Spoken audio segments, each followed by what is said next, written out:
Speriamo bene, insomma, che finisca bene tutto questo.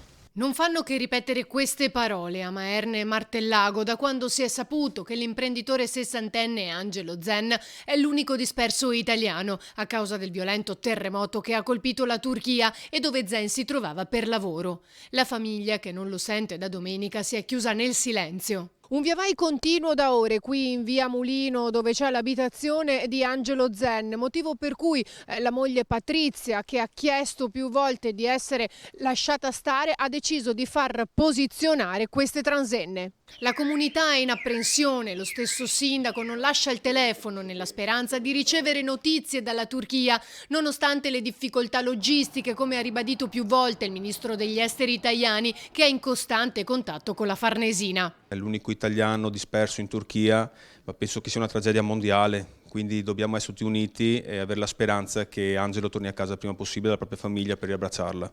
Lei ha già pensato a un'iniziativa? Sì, come comune e come parrocchia di Maerne, grazie anche a Don Siro, domani sera alle 18:30 sarà organizzata una messa, una preghiera di speranza appunto per Angelo. Zen si trovava al Sara Hotel, completamente distrutto dal sisma, situato nella città turca dove si è registrato l'epicentro. Originario del Varesotto, ha vissuto a Romano de Zelino e da alcuni anni si è trasferito a Maerne, dove vive con la moglie Patrizia.